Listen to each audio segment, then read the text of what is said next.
àwọn ìjọ tẹ́ rí yẹn àwọn ni wọ́n pè ní ìjọ kátólíkì tí àwa apá kan nílẹ̀ Yorùbá máa ń pè ní ìjọ pàdí.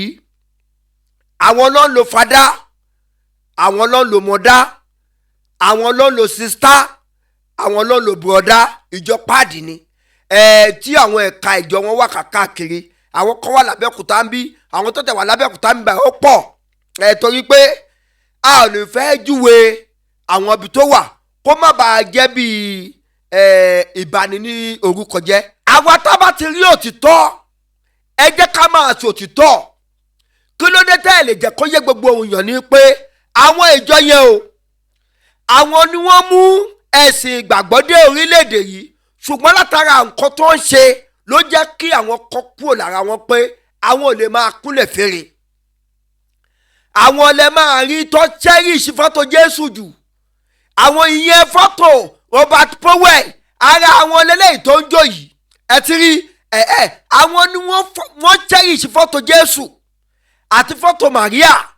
Tó bá rí fọ́tò báyìí ọmọ máa kúnlẹ̀ fi fọ́tò ni. Full video on YouTube. ẹ láwo ikú ní YouTube. Látara àwọn nǹkan tí wọ́n ń ṣe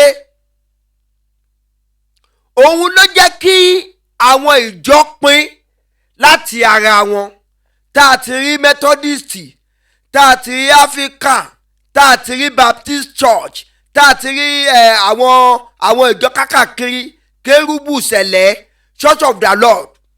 Látara nǹkan tí wọ́n ń ṣe tí kò bá ọ̀pọ̀lọpọ̀ àwọn bàbá wa lára mu ni pé kí ni kókó pé a kúrò nínú ẹ̀sìn ìṣẹ̀ṣe, a kúrò nínú ẹ̀sìn àbáláyé, a kúrò nínú ẹ̀sìn ká máa tọ́po ká máa tọ́yọ̀.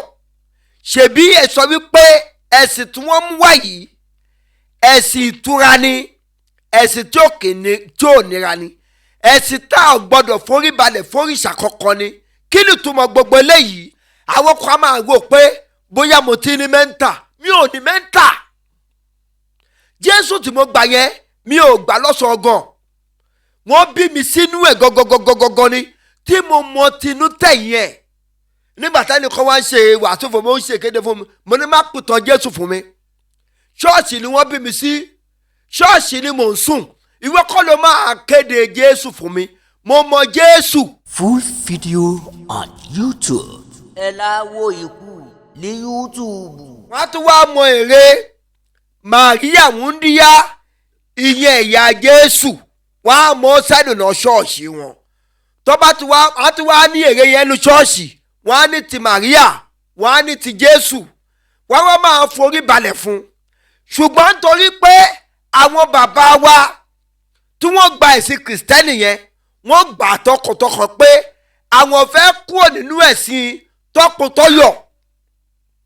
Ìtọ́wọ̀n wa bá pàdé ń bí kò wá yàtọ̀ sí tọkùntọyọ̀. Kí ni tó mọ̀ wípé ká máa bẹ̀rẹ̀ ká máa kúnlẹ̀ síwájú èrè. Àwọn kan wá ń jáde wọ́n fẹ́ máa defend àwọn nǹkan tí ò tọ́, àwọn nǹkan tí ò yẹ. Òwe àwọn àgbàlagbà kan sọ wípé béèyàn bá ti lè tu ilé jù kò sì gbà téèyàn ò ní kan ayọ̀ funfun o. Òun mo ṣe ń tẹnu mọ́ sẹ́yìn pé ẹ jẹ́ kó ní kálukú wa máa ṣe ẹ̀sìn tiẹ̀. Ẹ yí lọ tún di onídìí. Ẹ má tún di onídìí. Kí là tún di onídìí fún? Kí là ṣe wàhálà fún? Kí là ṣe fìtínà fún?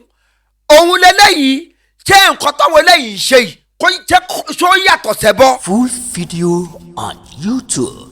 ẹ láwo ikú ní YouTube. Bíbélì sọ fún wa nínú ìwé Ẹ́kísódù nínú òfin 10 tí Mósè lọ gbà wá lọ́dọ̀ Ọlọ́run pé ẹ̀yin kò gbọ́dọ̀ ya èrèkèrè fún ara yín.